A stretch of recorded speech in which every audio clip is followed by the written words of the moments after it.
This podcast is a member of the Place to Be Nation family. Visit us at placetobenation.com, the only place to be in your pop culture world.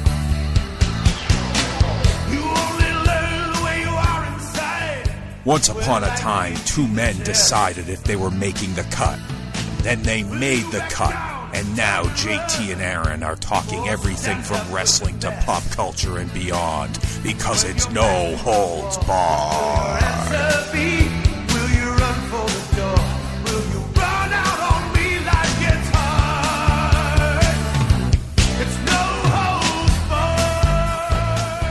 Place to Be Nation, welcome to the 10th episode of No Holds Barred, the podcast. I'm JT. Joining me as always, Aaron. How are you? Happy anniversary! Yeah, what'd you get me? Oh, everything. Something free? Yeah, go outside your house right now. Oh, it's 2 cars. Thank you. You like that. You gave me a fucking snowstorm, so Yes. kiss my ass. Well, I want you to be white and pure. Yeah, well, ooh, we're starting out hot. Starting out Mark Henry here. Yeah, we're starting hot. So, hi, it's been a while. Yeah. Actually, Yeah, maybe not that long. I don't know. It hasn't They all been blend that together. Yeah. So here we are, No Holds Barred. And as we've been wont to do of late is go through and build together a GWWE tag teams submission list. No Holds Barred co-presenting. We're going to make you tap out with this list. Yeah. Yes, we are. So hopefully you all are doing your list and you're going to work with us. And we're getting toward the end. Our goal tonight is to get the 100 teams slotted. And then I'm not saying there won't be any tweaks, but to end this show, we're going to have 100 teams in order. That's our goal tonight. And then we'll go from there. And maybe we'll be able to get back to our old format after this. What do you think? At some point, I would like to stop this insanity. Okay, we'll do it. So I thought what we do is read what we have so Yes. far from episode 9. And then we can see what we're going to do. So here's what we got. And this is in order, 1 through 38 we have in place. And then we have a gap. Let's just deal with those. Because the other ones are at the back end, so it doesn't really matter so much. All right, here's our 1 through 38. Hardy Boys, New Day, Usos, Revival, Rockers, Demolition, New Age Outlaws, The Bar, Gargano and Ciampa, Edge and Christian. That's our top 10. Dudley Boys, Hart Foundation, Reigns and Rollins, Rollins and Ambrose, Reigns and Ambrose, Eminem, Undisputed Era, Owen and Bulldog, American Alpha, Benoit and Angle, Edge and Mysterio, Brainbusters, British Bulldogs, Los Guerreros, Team Hell No is our top 25. And then from there, we get the Quebecers, Legion of Doom, Kid and Cesaro, World's Greatest Tag Team, London and Kendrick, Strike Force, Steiner Brothers, Kane and X-Pac, Miz and Morrison, Jericho and Christian, the Wild Samoans, Wyndham and Rotundo, and the Smokin' Guns. Okay, we need to make a tweak already. Okay. Okay, so I've been thinking about this. Okay. Are you happy with Gargano and Ciampa's placement? Are you saying they should be higher or lower? I'm not saying we should move them at all. I'm asking you if you think that they're in the right place. Every time I think they're too high, I say, no, you're an idiot. And then every time I think they're too low, I say, no, they're probably fine. So I don't know. Okay, so here's the deal. I think Undisputed Era should be right next to them. Okay. Well, let me ask you this. Can we check this poll on the page? Because I've been told that the 3-way, the Shield may be 1 now. Oh, that'd be the best. It would make sense. Well, yes, probably. So let me see this poll. Allow all 6-man units to be counted as one team is ahead by 3 votes. Let's close it. Close it right now. And that's with 30. 30? How long has the poll been up? Since November 11th. Okay, shut it down.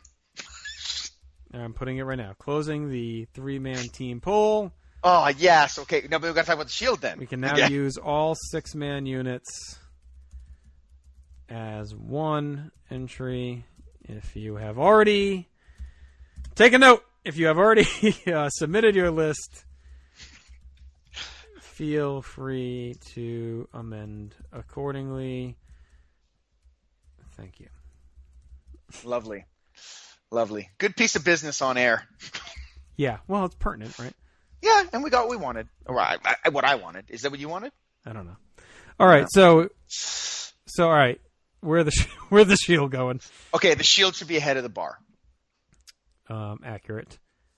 Behind the Outlaws. Oh, maybe ahead of the Outlaws, actually. Yeah, I think ahead of the Outlaws. Yeah. Demolition's an interesting one. Okay, Demolition or Shield. I mean, Shield's got way more big matches, right? Yeah. And we're a huge act. Mm-hmm. Mm-hmm. A bigger act than Demolition. See, now this almost has me rethinking everything. Because I feel like Dem versus Demolition is curious, but I don't feel like they should be below like the Revival. What do you mean below? I feel like the Shield should be ahead of the Revival. Right. Like I mean, yes, the Revival has all-time matches, but the Shield also does, plus a whole lot more, like a ton more. Yeah. The only thing that I mean, I don't know if this matters, but like their tippy top matches end up being the 6-man tags, right? Which I don't want to say they're okay. It kind of handicaps them a bit, like in the same way that like Edge and Christian and Dudley's their best matches are the ladder matches, right? But that being said, what was amazing about those matches was their teamwork, like how they tagged in and out, how they moved around the ring, like. So I think this is to me more about moving the Revival down. I'm not gonna lie. Like I feel like Hardy's, New Day, Usos, and then like to me Rockers, Demolition, Shield. See, I can't put the Rockers ahead of the Revival below the Rockers. Well, can we move Shield and Demolition up? Should we do that? Demolition even no. Like are you ready to move Demolition ahead of the Rockers? Because I could hear the argument of Demolition going up based on importance and main event level and overness and whatnot. Like, I'd be on board with that. Like, I'd be on board if you wanted to put, say, the Shield at 4, the Demolition at 5, and then the Revival at 6, Rockers at 7. I think that's where I'm at. Okay, let's do that. I'm okay with that. All right.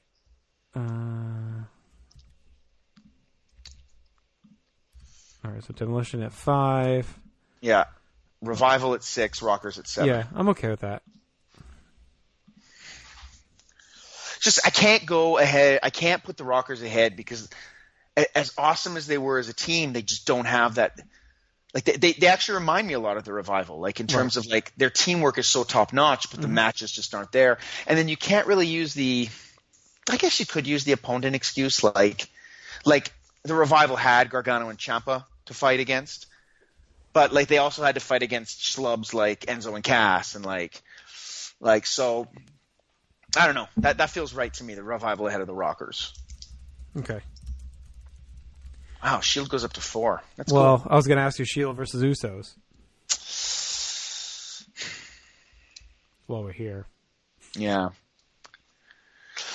I have to watch the Usos New Day stuff from the end of last year. I think that's going to be a determining factor for a lot of things for me.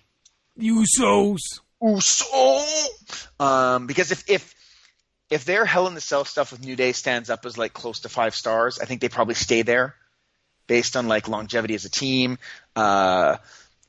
variety of opponents. Like, I don't know. I'm not there yet with Shield going ahead of them, but they might. They might. I'm not closing the door. Okay. All like then, in your mind, are the Shield number 1 contenders? No, the Hardys are my number 1. No question, eh? Yeah, I think so. I don't know. I could talk about it, but yeah, you got to consider the New Day too, I think. But well, anyway, we'll get there. Okay, so we move the Shield up. So now let's deal with the Undisputed Era. Okay. So I think they have to be with Gargano and Ciampa. All right. So Gargano and Ciampa come down, or the Undisputeds go up? I think. Well, it depends. Like, so I think we can almost wash Gargano. I think the Gargano-Ciampa Revival matches are the best matches, right? But I don't think Undisputed Era Mustache Mountain are very far behind. Right. I think they're very, very close, and they have a few of them too. And then with the Undisputed Era, you also get the 2 War Games. And they're fantastic in both of them. So I think they might go ahead of Gargano and Ciampa. Okay, but are they going ahead of Edge and Christian, Dudleys and Hearts? You're moving them all the way up there? Well, that's what I'm asking. That's why I asked you if you're comfortable with Gargano and Ciampa's positioning. No. I mean, it's tough because I'm higher on Edge and Christian and the Hearts, I think, than you are. So, to me, I probably would have had them. If it's my list solo, I probably would have had them ahead. That's just me. Yeah. But again, I've always been one to value a bit more of longevity. I know it's less of a thing with the tag teams. Yeah. But like, there's just more there, and like, I just don't think there's a ton of crap when you look at those teams. You know, but they don't have lots of longevity, Edge and Christian. Yeah, I guess not. It's 99 to 01. Yeah, I mean, it's like the same. I know it kind of seems like it, but it's really not that long. Like, I mean, I would understand the argument for the Hart Foundation. I just don't think they have the matches. Right. Like, the Dudleys are way longer. Now, to you, it's to their detriment, right? Very good. Yeah. I'll tell you, I'll be honest with you, what I'm struggling with is, and this is probably the wrong way to look at it. I'm struggling with a WWF tag team list. Like, I just want to make sure we're not out. I don't think we are. I just want to make sure I'm not like out. We're not out thinking it and being like trying to be the smart guy in the room kind of thing. Like, no. Like the Hart Foundation, the Rock, like there is cachet to what those teams mean to the promotion's history. You know what I mean? Like I do think there has to be some of that. And you know what? There's someone 15 years older than me probably thinking the same fucking thing. Like, how can you have this list without the Samoans and the other teams in the top? You know what I mean? Like, so yeah. It's probably just a generational thing, you know? And obviously, I don't know, maybe you're just cooler and more in tune with the millennials than I am, but no, I just like the matches more like I don't no, actually and I don't disagree. Yeah. Like, I can't sit here and tell you Hart Foundation versus the Strike Force or whatever is better than Undisputed Era versus, like, I mean, obviously it's stupid, but I do think it's, again, and this is a problem we had with our GWE list, is era. Like, like that is a disputed era. I think you can dispute that. Is that the Hearts is just a different, like, to me, it's just a different era and a different style and a different goal. Like, we don't have a ton of TV of the Hearts with big matches. We have a ton of house shows, but house shows, they weren't out there to go 5 stars. You know what I mean? Like, they were just out there to work a good match and entertain the crowd and fill time. Like, it's just completely different. And it's not, we shouldn't penalize Undisputed Era because of it. Right? Because we do get them, so why should they get fucked? Because they grew up in this era. But I think we just have to, I just want to make sure we're weighing all of that accordingly. Like, we keep saying, the Rockers don't have that big match. But how many times did they get a shot at it? Like, when did they get a big WrestleMania match or a big SummerSlam match? Like, they never had the chance. So, then you have to start almost drilling down into the eye test, right? Well, look, here's the thing with that argument is that it's valid, yes, but then it doesn't discount the fact that other teams, regardless of whether they had the opportunity or not, had the matches. Like, it's you can't penalize someone who had great matches because another team that's what I was didn't saying. have the opportunity. Yeah. No, that's what I was saying about, like, Undisputed Era. It's not their fault that they're getting the time to do all the matches. It shouldn't be held against them either. So it's like, how do you weigh that balance together, Yeah, I mean, like, look at a team like Undisputed Era too. Like, you're right. It's it's extremely hard to compare, and I think that's why output almost becomes a little bit important because it's the only real metric you have that's at least somewhat consistent, regardless of opportunity. Yeah, but not an era though, because of it's just a different. Unless you're varying what you see as it's just.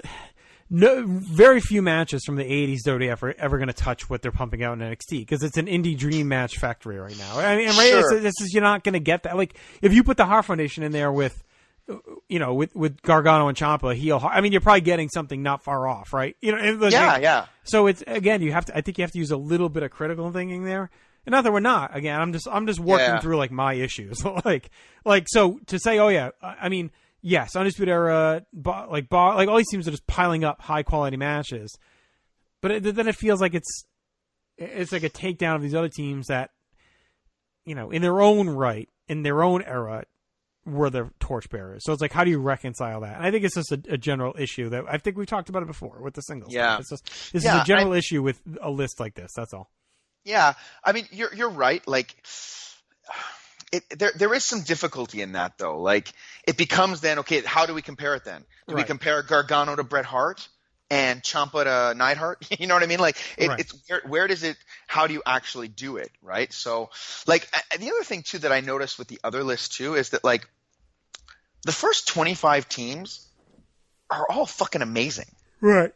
right? So like putting one ahead of the other to me is not. It's not like saying that this team is no good. No, I agree. Yeah. Like it's really just a question of like, well, I think this is better. Like Right. for based on this quality. Like I mean, one more thing about the Undisputed Era is that like they are right now. I mean, is NXT the best promotion going right now? I mean, you could argue behind like, depending on your take of like the Attitude Era, that it's probably the best WWE produced output of all time. I mean, really. That's it. And they are like a major part. Like they're Right. like so. Like I mean, that's got to count for something too. Gargano and Ciampa kind of helped make that. Yeah. Like because until 2016, NXT was great.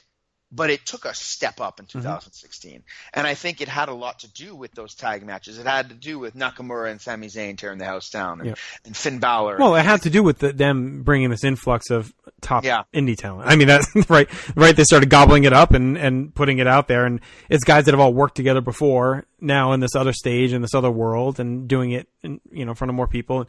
I think we're I think there's going to be lines in the sand like there were in the singles list of people who factor NXT more or less, right? That call it not the big stage and all this stuff.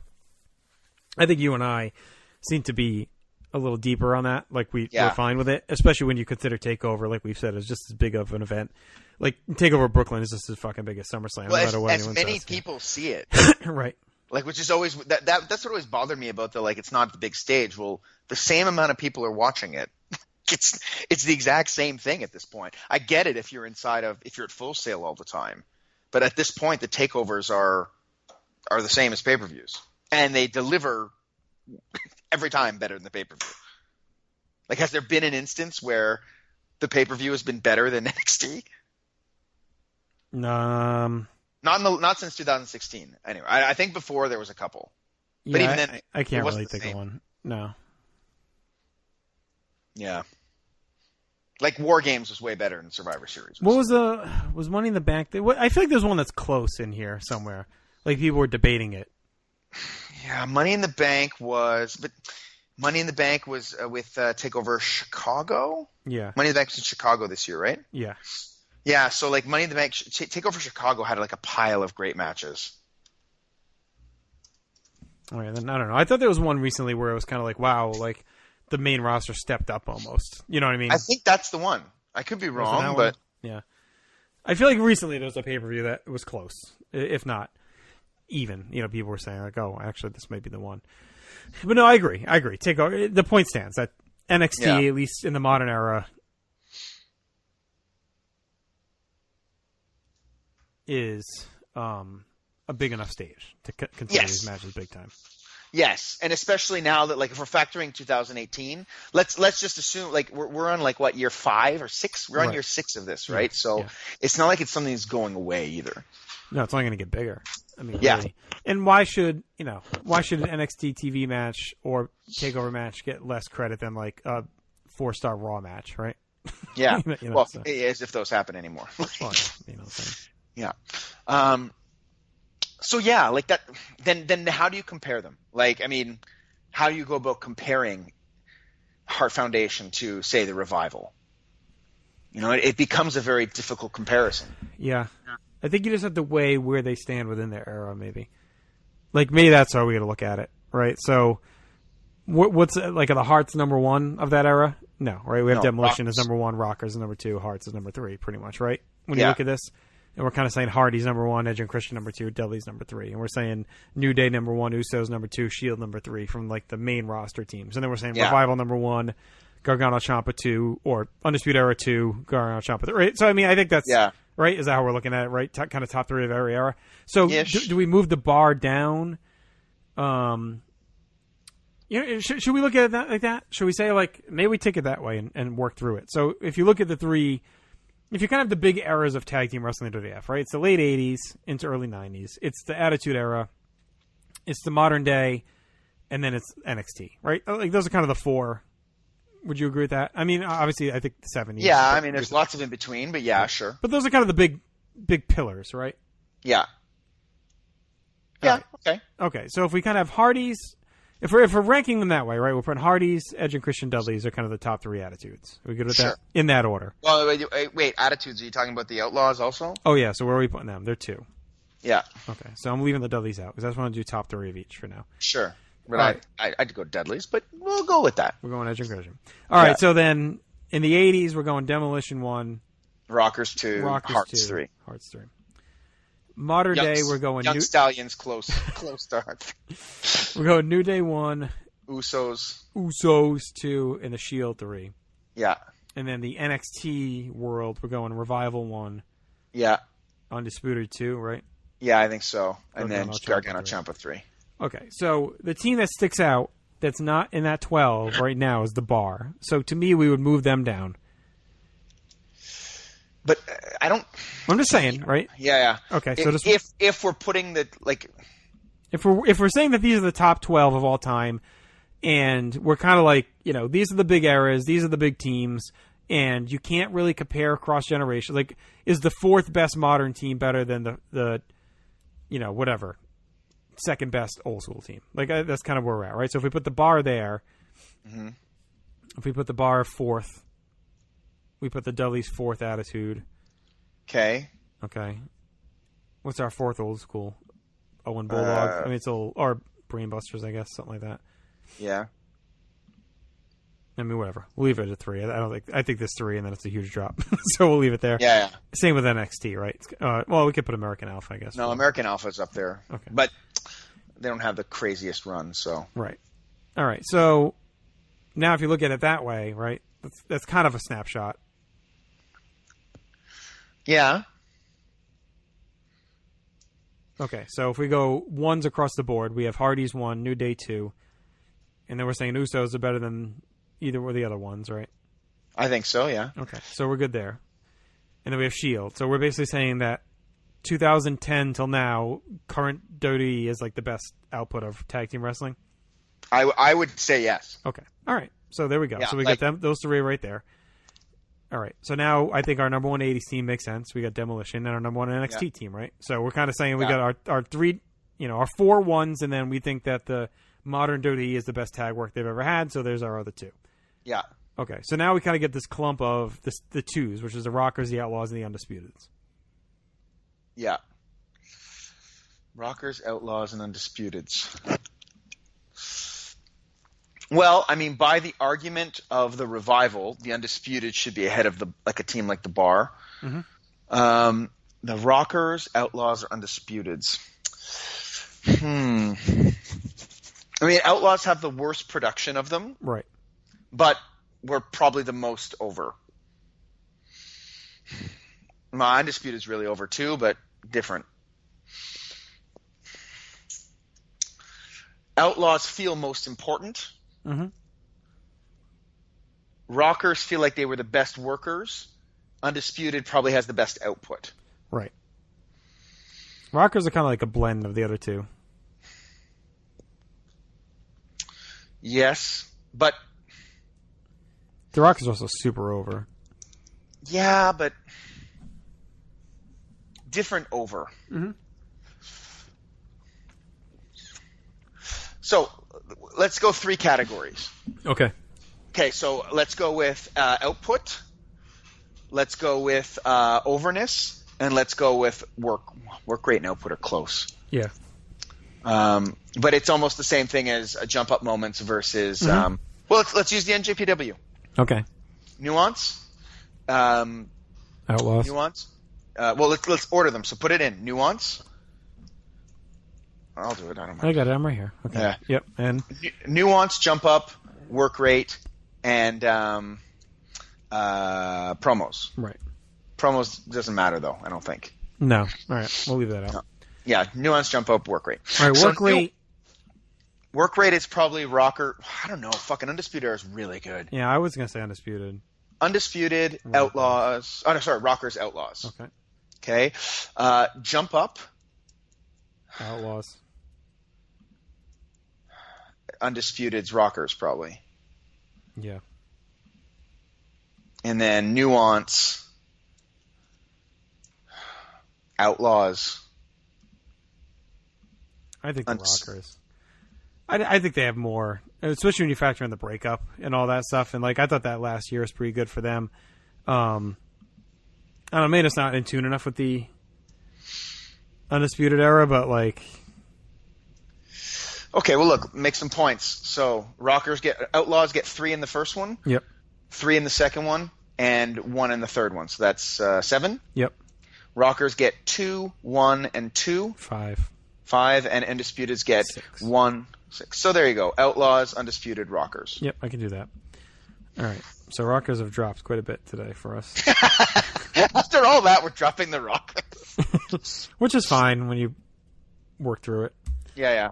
Okay, so right. then who's left? Edge and Christian, Hearts, Gargano, Ciampa, The Bar. I don't even think American Alpha's way down. Oh, no, they're actually not that far down our list. They're on 18, yeah. I would take American Alpha just off. I think they're fine where they are. Yep. All right, so the real argument is The Bar, Gargano, Ciampa, Edge and Christian, Hearts. Okay. And to me, I think the Dudleys slide 1. Well, I don't know. Like, I'd probably have the Dudleys ahead of Heart Foundation. But put them in. Let's see. You want to do NJPW? Yeah. But put the Dudleys in, too. Fuck the Dudleys.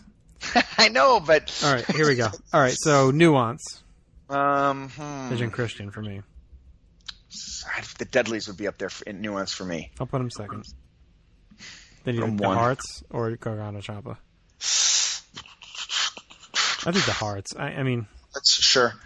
Gargano, Ciampa, then The Bar. Okay. Jump up. We can flip Dudley's, Edge and Christian here. I think they're 1-2 again. I don't know. I think Gargano Ciampa is challenging here because they have the 2 best matches of all time, right? So yeah. So maybe put them 1 and then Dudley's, Edge and Christian. All right. I don't know. I mean, I know you almost don't want to credit the. I mean, the TLC of that era was huge. You know what I mean? Like to what it, like these work rate are now. Like that's what those were. So like I think the jump up of like those moments and the matches that they put out were like insane. Like to me at the time, that was like mind-blowing stuff. Yeah, like and for me, it's not it's not dampening the TLC. It's just that like those matches are like I think you can make an argument they're the best matches in company history. Never even mind tag. Like I don't think I would agree with it, but I'd listen to it. It makes sense. Whereas the TLCs, I don't know if that same argument holds weight there. I'm curious, like how much it's not fair to probably project, but like the hardcore stuff that came after those dampened it, right? And I feel like we're due for a ton of Gargano Ciampa revival type stuff too. With just the level of talent and the focus on takeovers, like I feel like those are going to get littered in to the point where they're not going to almost like they'll be the Razor Shawn, right? The ladder match, like but I feel like they're not going to stand out as vibrantly. Right. And we're already seeing it with the No Mercy 02 tag. Like that was for years the best ever. And like now we've seen all these and it doesn't seem as well, it's still a 5-star match. It's just these ones are better. Or at least I look, I'm going to preface but that's my point. So like this is all my opinion, right? Like but that's kind of my point is that the more that these are just going to keep coming now at this point, right? We're in the era where this shit's just going to keep coming. It's just we're going to see a million of these matches, I think, on NXT tag division going forward. And we're already seeing it now, like you just said, Mustache Mountain. So like to me, like, oh, that was just as good. You said it as your argument to move American Alpha, to move Undisputed Era over Gargano Ciampa, right? That they basically, it's just as good. So it's already getting slightly watered, right? Well, to move them up though, it's like it puts them on par, and then their other stuff puts them on top. No, I understand, but I'm just saying, like, it's true, but that's just the nature of everything moving forward. No, right? I know, but I don't want to penalize Dudley's and Edge and Christian because those matches are what these were to that era and that style. Is my point. Sure, and just because we saw a million fucking ladder matches and tables breaking, like, shouldn't take away what those first few were. Just which ones are better? Which ones are better? Well, I mean, there's that came after. I don't know, and then the TLC on but what fucking SmackDown one, huh? If you're going to compare like the TLC stuff to the Gargano Ciampa revival stuff, which are better? Oh, of those two? Yeah. Like, that, you again, got 3 TLCs versus. Well, I think they're all 5s. I mean, like they're all 5s. That is different 5s, right? Sure, so but there's variants in 5, right? Like Austin Hart is 5, right? From WrestleMania 13. Yes. Would you? And that's clearly, for me anyway, it's clearly a better match than the TLCs. Right. Right. So it's like, yes, it's 5, but there's still variants in there, right? So what is better? It just depends. I don't know. Like, I just have a hard time saying like that WrestleMania 17 TLC. Like, I think I would just pick that to watch. You know what I mean? Of these matches, I think it just comes down to preference there, simply. Yeah, maybe. I don't know.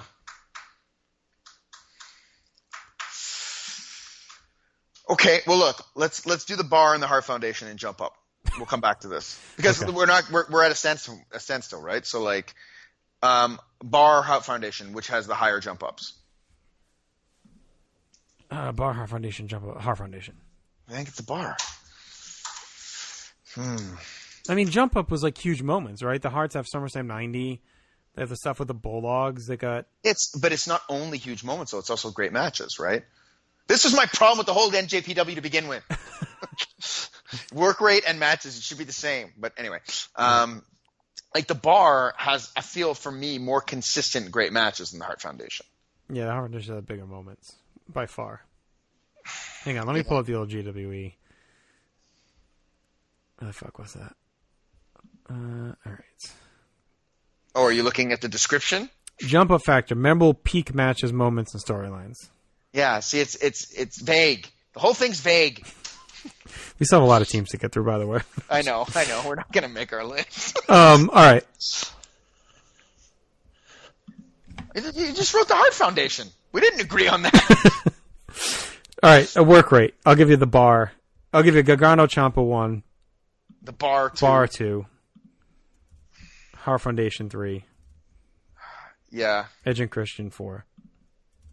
Dudley's 5. Dudley's can get fucked. Okay. So what's our bitch now for jump up? Number 1 and jump up. Yeah, I mean, whatever. All right. Or put them between Dudley Boys and Edge and Christian. No, because I think Dudley's and Edge and Christian are paired in this category. They're the same, pretty much. All right. Okay, so let's point it up. Point it up. All right. DIY's got. So we got 5 now. So they got 5, 5, 2. And 2. So they got 12. 12. The bar has 4. So they got 6. Hearts have 3, 2, 5. They got 8. Edge and Christian 5, 3, 10. They got 10. The Dudleys have 9. Okay. So we got Gargano Ciampa, Edge and Christian. Edge and Christian, Dudley's, Hearts, bar. Yeah, feels low for the Hearts, but I think that's where we had them originally, right? Yeah. We changed nothing. Actually, is that pretty much exactly what we had in that order? I think it is. No, we had the bar. We had the bar. We moved the bar down. Yeah, the bar is down. The bar has been lowered. Yeah. Okay, that's fine. Yeah, because the bar was at 8. Yeah. All right. Well, at least I feel like there's some methodology that we put together there. So, like, I feel like we could defend our list pretty well now. We could say, look, this is how we did it. Yes. All right. So then, you know what? Put Gargano and Ciampa below the Dudleys and Edge and Christian. I think that feels better. But ahead of the Hearts. Yeah, I could see them as like a modern day Hearts. So I'm fine with that. Okay, just because now, like, Gargano and Ciampa, like, I love their stuff, but the longevity, make the longevity argument, even though Edge and Christian don't have. So, okay. All right. So our top 14 are pretty much our top. That's our top 14 is like that's kind of our cut, right? And then from there, we feel like it's down the next level. Yeah. We feel like our top 14 is kind of like the best 14, and then it's like a gap. Yeah, we can argue the rest. I mean, I'm sure some people put Eminem up there, but I'm comfortable with them being 15. Yeah, sure. And I'm comfortable with them ahead of Owen Hart and Bulldog, which is 16, but they feel right in there. All right. So there's our 36. Let's leave that there. Yeah. And now let's grade. So this other bunch we had in order on some level. Okay, we just we're need to all- decide if they're next, or if we want to put any of these other teams that. So I think we eliminated. Oh no, we still had a bunch of bottom 50s we didn't get to, right? I think you should put them because the ones you just put them as of 37. Okay. Put them in there. Well, hang on, because we got these ones that were blue. Do you remember what the fuck the blue meant? We didn't put them yet. We didn't put them over to the. We haven't ranked them yet. But what are the white ones? So yellow came on. White we didn't get. I think white and blue we didn't get to. The blue we had I think we were saying were they the ones we weren't sure of or something? No, the blue were like the obvious ones. Oh, okay. And then the white ones were like, oh, we're not sure yet. So right. put the ones you have there, the 30. Yeah. The ones you put there, put them as of 37. So Owen Hart and Yokozuna put at 37 for now. All right, can you do that? I'm on this other page. I'm going to Yeah, select all the ones we haven't done yet. And I'll get them all do on that. the tab. Hope you guys enjoy talking about Microsoft Office. Oh, my goodness. I'm going to do this manually. When you hear a lot of clicking, you'll know what it is. When you hear that click... fun you can have. You know what? I feel good about our top 14 now. Yeah. Fixing that shield problem makes a lot of sense. Mm-hmm. Well, we immediately got 5 comments congratulating us on the decisions. Because it just makes sense. It's right. Because you're crediting all of them with the same matches. Right. It felt like before, it almost felt like we were doing it to avoid them being too high. Yeah. I think we were like, oh, they're going to be the number one, and that's it. You know what I mean? And then it was kind of like, well, if we break them up, then it adds some intrigue, Right. But I don't know. I'm having trouble putting them number 3. Right. So I'm not. Well, I think the more we've talked about it, I think that was our original thought. Was I think you even said it at one point. If they're one, if they're all one team, then they're number one. I feel like you did. Yeah. You did say that at one point. Yeah. You did. I think you said it. No, I'm not big on the Shield. The Usos. No, I love their 6-man stuff. I think it's incredible. Once they've broken off into their various teams, I think the results have been pretty varied. Mm-hmm. But I think they really suffer from I don't find they're lazy in the ring. That's not the right word, but I feel that they rely a little too much on all their spots, right, to tell the story, and their character stuff kind of goes. Their characters aren't that interesting when they're in their individual tag teams. That's what kind of hurts them for me. And that's why I think too, as much as I think we are in the best tag team age on the main roster, I think the NXT stands out even more because it's still way better than what the main roster does, right? So. All right, so you copied those in, so that takes us through 66. Okay, so here's what we do. Yeah, we're up to 66 now. And we have 25 that we didn't do yet from the bottom 50 column. So let's look at them, and we'll try and slot them in, right? Is that what you want to do? let's take the top one, and we'll just start putting it against the bottom teams. So, first one on the list is APA, right? Yep. APA. Are they better than Orton and Bray Wyatt? Obviously, right? Yes. Tito Santana Putski, yes. Powers of Pain, yes. Lay Cool, yes. Glamourelli, yes. Masters and Carlito, Killer Bees, Volkov Chic, Jumping Bomb Emos, Glamour Girls, Bushwhackers, Stud and Bundy, Valiant Brothers. Then we have the guys that we have to the old guys we have to research. So let's put them ahead of them for now. Yep. Better than the Godwins, better than the Nasties, better than the Young Stallions. Yes. Better than Terry and Dory Funk. Yeah, because this is not enough for Terry and Dory. Better than Power and Glory. Yes. Better than the Headbangers. Mm-hmm. Better than Too Cool. Yes. That one's kind of debatable. Because Too Cool was... then again, they were very over APA, eh? Oh, yeah. They were main event level. I mean, for a while. They would team with The Rock and stuff like that. Better than Goldust and Booker? I'd say yes. Yeah. Air Boom, yes. Yeah. Lucha Dragons? Yes. Owen Hart and Yoko, yes. No? No? No, I'm below Owen Yoko. Why? Why not? Well, they crush Owen Yoko in longevity. I think their match quality is probably similar. Their dynamic is way better than, well, not way better, but I think it's better than Owen and Yoko. They were main eventers in an era. Owen and Yoko were main eventers also, but I think it was much harder to be a main eventer in the APA era than it was in Owen Hart and Yoko's era. Mm-hmm. Roster was much less depleted. Like, I mean, they were main eventing with like The Rock and Triple H, and like, whereas Owen Hart and Yoko were pushed into the main event because there wasn't as many people there. I think their characters, their team character is better than Owen and Yoko. Like, Owen and Yoko they had that one moment where Owen Hart was like the shit-eating, like when he brought him out that first time, which is amazing.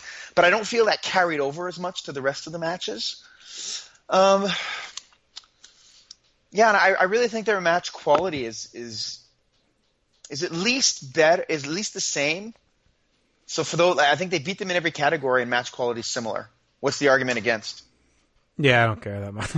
we gotta get moving. That's fine. That was as passionate of an argument as you're gonna make. So, all right. So instead of going one by one, what's the first thing that jumps out at you as where you'd have them below?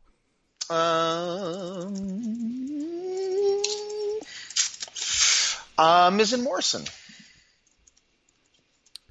Miz and Morrison. So ahead of and we just don't know enough about the Samoans. Yeah, we got to learn more about the Samoans. I'm kind of discounting them. I think we have Chris Jericho and Christian way too high. But we'll kind of fix that later. All right. That's why. All right, slot them in where you think right now, so we'll continue on. So you got the APA at 34. Yeah, 33. 33. Okay. Who's next? Billy and Chuck. So Billy and Chuck I would have below the APA. Yeah. I'd have them looking at this list.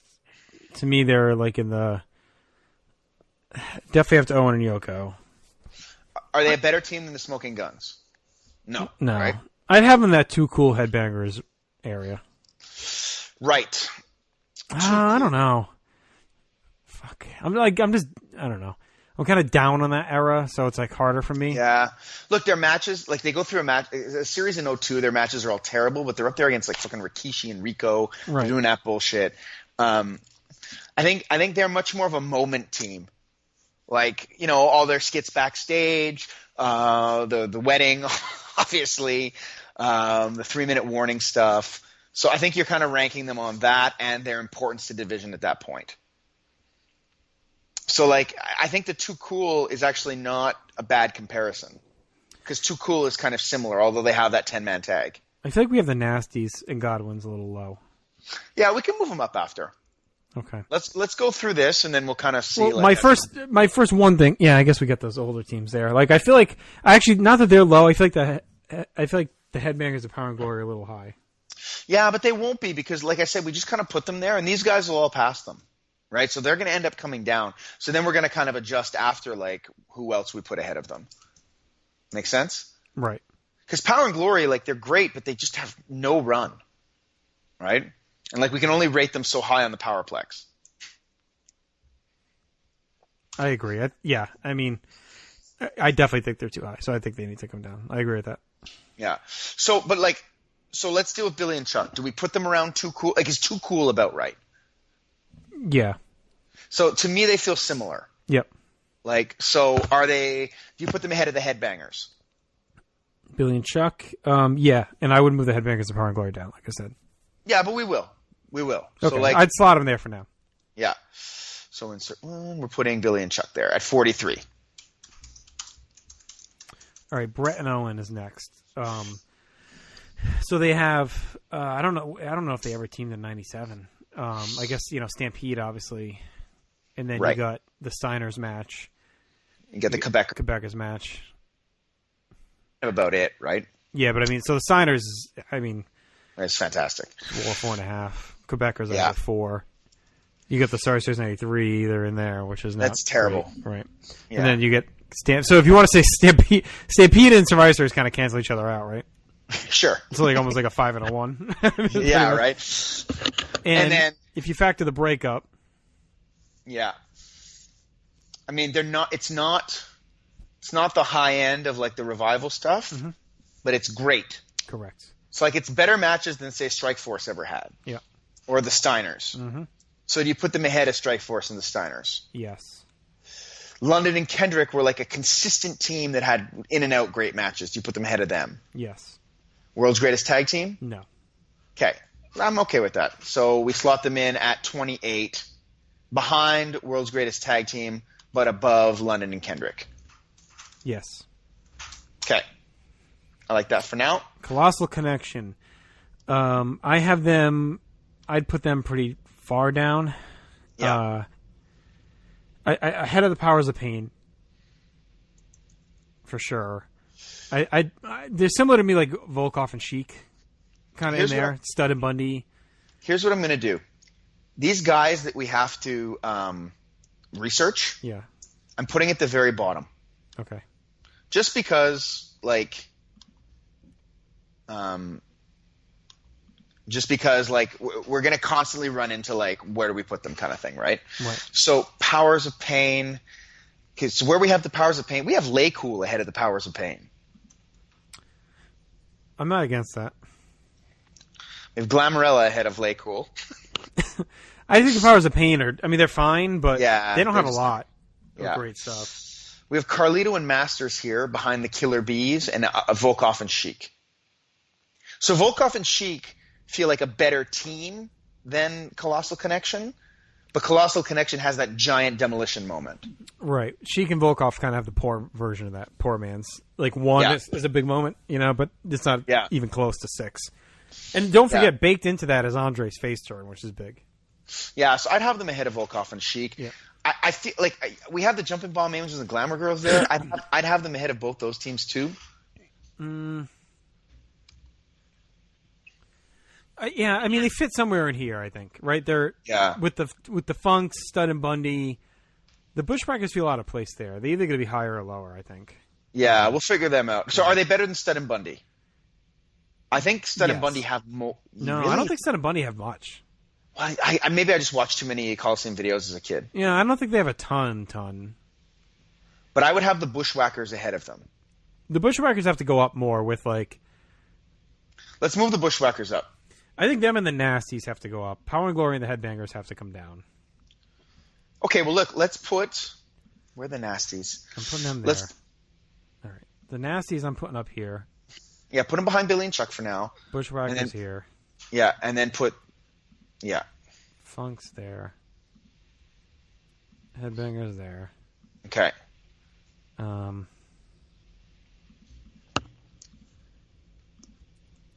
and Glory.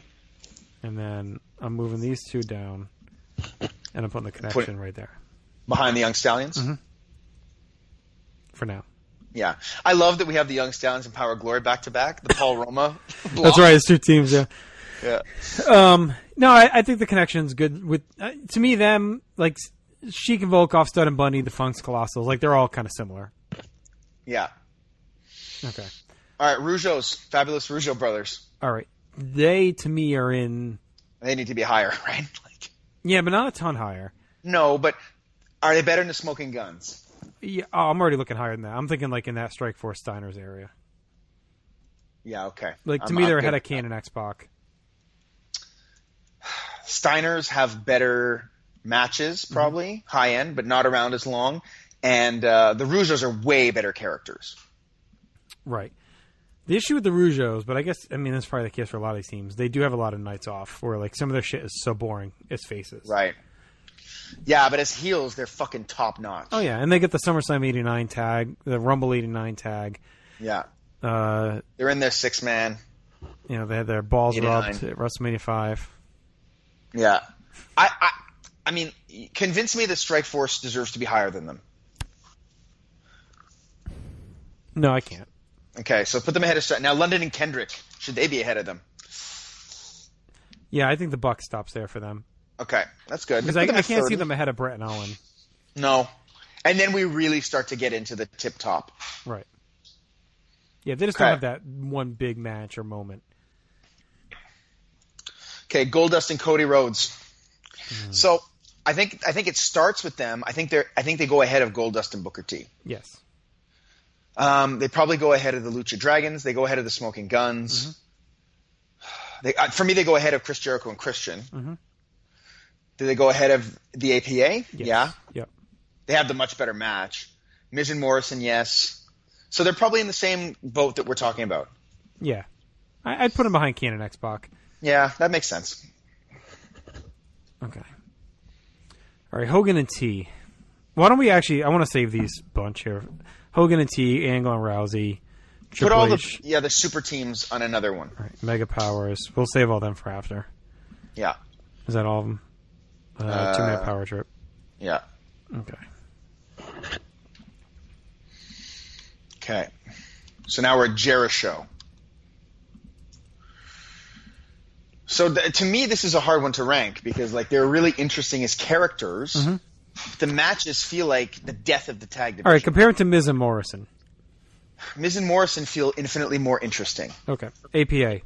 APA feel more like an important team. Okay. I think they're better than Chris Jericho and Christian. Well, you don't like them at all. But I think we have them too high. All right, well, let me pull them out for a minute. Yeah. All right, how about Jericho versus Owen and Yoko? Kind of similar. Yeah. Jericho probably has better matches. Mm-hmm. So they're probably ahead of them because everything else is actually really similar. Okay. So where do you want Jericho and Christian looking at this? I mean, what are their big moments? There's the Trish Lita stuff, right? Mm-hmm. What else? Ass cream. Yes. I'd have to go back. I'll be honest with you. A little bit fuzzy with like the Storm and Christian team. There's a lot of like variants all through that time. Right. But I mean, they do have the Goldust Booker stuff, which is good. Christian Jericho. That's them, right? Yeah, I just think the Goldust book character stuff is so much better, which carries them to where they are. I think Goldust and Booker actually might be a bit high too. Like I would have Goldust and Booker and Christian and Jericho probably behind the Bushwhackers. No. Yeah. The Bushwhackers, I mean, no way. I mean, Jericho and Christian are ahead of the fucking Bushwhackers. I mean, I'm not against the Bushwhackers. Why? I mean, the Trish Lita story alone, the Bushwhackers never had a storyline. Yeah, but they were like consistently. That's not true. They had Jameson, but they were. They never had a storyline, and they never had a match above 2 stars. I mean, I don't care. They can be as consistently over as they want as a clown team, but and we have them top 50 right now, which is fine. They won't be. They're going to come down. I would not have Jericho and Christian below them. I'm sorry. I just can't think of like a single. Their match with Lita and Trish, that match against 2 women during that time period was better than anything the Bushwhackers could sniff in the ring. I don't even know what year was that? What? It's 03, right? 03, yeah. So I think it's Armageddon 03 they fought them. Yeah, hold on. I'm going to check what I have that at because I just watched it. I don't remember. I mean, I remember liking it, but not more than that. Where are you, Trish Lita? Where are you, Armageddon? Yeah, I don't know. Like, we're hanging on this one match of, like, them. But, like, I know the Bushwhackers have at least something that's 3. Come on. There are some – we rate differently, right? Like, I can look at a Bushwhackers match and say, okay. That was good. Right? That's 3 to me. But ultimately, there's no meaning to them. I can't think of anything meaningful that team ever did. They stood up for Andre the Giant. They never did anything meaningful. There's no match that ever meant anything. There's no moments that meant anything. They're fine. They did their job. I'm not shitting on them. I'm just saying I don't see how you can compare it to some of these other teams that actually had things of value and meaning. Because I think Jericho and Christian have like maybe a handful of matches together, if that. Do they even have more than 2 or 3 matches together as a tag team? They were champions, so yes, I would think so. Who knows this shit? He's like fucking Stacy knows this whole era. I don't know this shit. No, but they're not women, and she knows that match. No, she's good at that era. Yeah. Like I have their match at 2 3/4. I'd be shocked if I have a Bushwhacker match. All right, so they fought on a Raw. They fought Booker and Goldust Raw December 21st, 2002.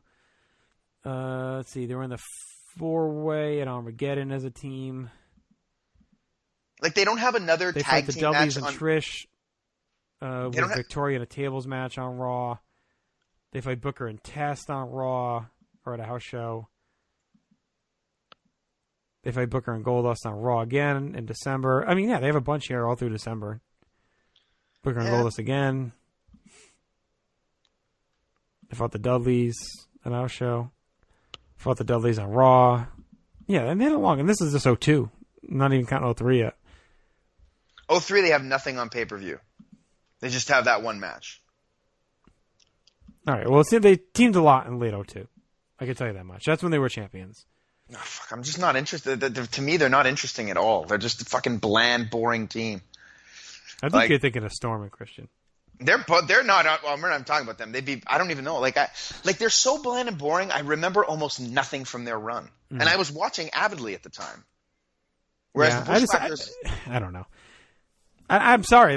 Yes, they're over and they're fun, but to me, they bring nothing. There's nothing of value on their resume. If you took them out, nothing is missed. There was zero progression in anything they did. There are wrestling fans today that still remember the Bushwhackers, and no one gives a shit about Jericho and Christian anymore. They actually had matches that mattered at some level. The Bushwhackers never had a match that mattered. You could skip every Bushwhacker match, and time is the same. Nothing happened. But you can't skip that Jericho Christian Lita Trish match. You can't. I could skip it. No, I don't need to watch it. But you couldn't. And you couldn't and not have some effect going forward. You could argue that it was a bad storyline. I'm not saying it wasn't. I'm just saying it meant something. I don't think it was a bad story. But it meant something at that time, in that moment, to that story that existed for another year and led to a feud. Sure, but you're comparing eras now. Because in that era... But the Bushwhackers never even had one match. Hold on. In that era, almost everything had a storyline behind it. Whereas in the Bushwhackers era, a lot of things didn't. But they never even had a... They never even had one... I mean, we compared the Rockers... The Young Stallions even had a match that meant more. They've had multiple. The Bees... The Bushwhackers had a match that mattered. They were in the 93 Survivor Series. That was part of a clown feud. They've never had... Look, this is how things fell apart with Aubrey. We're not going to go down the same path. They were main eventers. The Bushwhackers are in the Lightning Royal Rod. Rumble 1995. They were in the Royal Rumble. Place of Nation Lightning Rod. The Bushwhackers. Who's in the Hall of Fame? You don't think Chris Jericho and Christian are going to in the Hall of Fame? Not as a team. You're the worst. All right, listen. Don't put them ahead of Booker and Goldust. Yep, I am. Fuck yourself. Okay, move Too Cool up then. Too Cool's got to be ahead of Jericho and Christian. Fine, but they're ahead of Billy and Chuck. Fine, but put the Bushwhackers ahead of Air Boom. I'm about to move Air Boom down, actually. Actually, this is what I'm doing right here. Yeah, Air Boom, but not below Jericho and Christian. Air Boom. Yeah, do something about it. I will. I'll just edit it the way you're editing it. All right, leave it there for now. All right, Kidman in London. The list has no credibility anymore. Mike, because the Bushwhackers are just outside the top 50. Sorry. Yeah. Kidman in London. Well, obviously, I mean, I feel like they should be ahead of the Bushwhackers. Yes. But below, but they should also be ahead of Chris Jericho and Christian. I do like Kidman in London. Yeah. I'd have him below Too Cool. Yeah, okay. Ahead of Chris Jericho and Christian. Yeah. Because they didn't have a long enough run, but their little blip is fun. Yeah. You have the Air Boom below the Lucha Dragons now. I don't think it should be like that. That's how it was. I think you brought it. Nope. You brought them too low. I brought it exactly how we had it. Yeah. Lucha Dragons. We had Lucha Dragons up ahead of Air Boom up there. Did we? Yeah. Oh, stupid. We're stupid idiots. What's All next? Right. Harper and Rowan. Okay. So, high end, you have their stuff with the Shield, and then you have the Usos feud. We got to move them up this list. They're in. To me, Usos. Let's look at them in the Steiner Strikeforce era thing. Okay. All right, you have them ahead of Goldust and Cody. Yes. Let's. What's a good comparison? Maybe is Bret Owen. Mm-hmm. So no, I think they probably got a little bit more than Bret Owen. But I don't know if they should be ahead of Brett Owen. Well, I mean, look, we're saying that Survivor Series and Stampede cancels itself, right? Yep. So, like, they team for longer. Mm-hmm. Their breakup was not as good. All right. But I think they have more. Is that Shield match better than the Steiners match? It probably is. Now, look, I'm not taking out Stampede. Sure, they cancel, but Harper and Rowan have a lot of shit as well. like I'm not pulling all their. Yeah. I'm not canceling out. I was canceling out Stampede when I was just purely looking at Brett Owen's resume. I'm not taking that off the table. And also, you're going to leave every Harper and Rowan match on the table. I mean, that's no. Yeah. But let's Harper and Rowan are more important. Like they carry the 6-man tags more than Brett and Owen carry the Stampede. I don't know. They were kind of the best heel parts of that. Yes, they were the best, but there's also like 8 other people there. I know, but I'm saying they were the two most important because Owen is like the crux of the whole match. Yeah, Owen and Austin are kind of. But then again, Owen leaves for a big chunk of the match too. But that's like a big part of it. Yeah, it tells the story. Right. I mean, look, Stampede's a better match than the Shield 6-man. But then how do you match them up against each other? Mm-hmm. Like, because I don't want to say it's easier to have a 10-man tag because I'm not a wrestler and I don't know. But I don't think the difference is so extreme either. Like, Stampede's a 5-star match. What's that Shield versus Wyatt's match? 4.5, 4 3/4. So it's not that far behind. So then you look at the Usos matches versus the Steiner match. Mm-hmm. And then you see, and then, I mean, their comeback as the Bludgeon Brothers was also interesting until they got hurt. I don't think it created any classics or anything, right. but it still was good. Like they're very good together.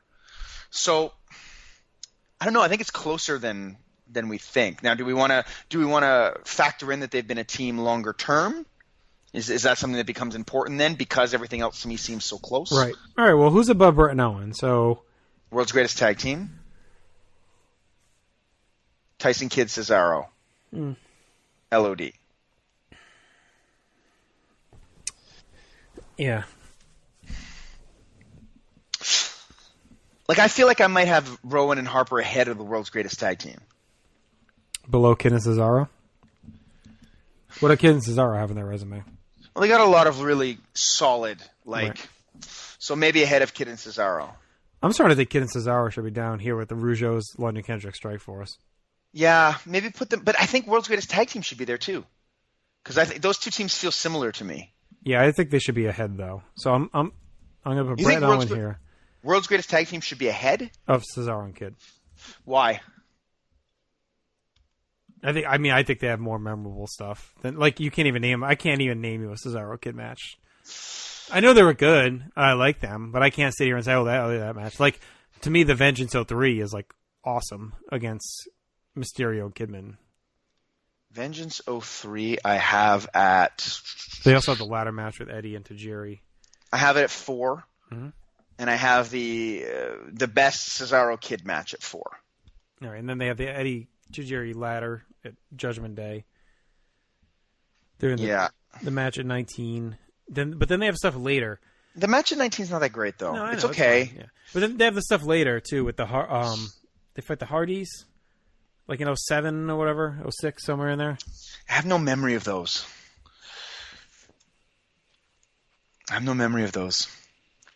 Okay, keep them ahead. That's fine. Right. But let's get Luke Harper and Rowan ahead of both of them. Yeah, okay. So below Brett and Owen or ahead? Feels like ahead. Just for the fact that they've teamed so much longer. How about LOD? LOD has such major jump ups, though, right? The debut, the tag title win. I would even say a lot of the Chicago Street Fight. I mean, they don't have anything close to Harper and Rowan's match output, but team much longer, felt like a bigger deal. Seems to make sense to be ahead of them. Okay. All right, leave it there for now. Yeah. All right, Jannetty and Kidd. Okay. They feel like in this Power and Glory Stallions area. Yeah. They were champions. Mm-hmm. I mean, I'd put them behind Power and put them ahead of Power and Glory and Stallions. It's fine. Okay. Put them where you put them, between Headbangers and Power and Glory. All right, Flair Batista. Just so we give some people some context of what's happening. Put them there. Flair Batista, I don't think they're that great a team. Like, I think they have a really interesting little tag title run, but I don't think they have very many great matches. Unless you want to factor in 20. The Rock and Sock at 20. Yeah, I think you have to. I mean, yeah. So part of one great 4-star 6-man tag.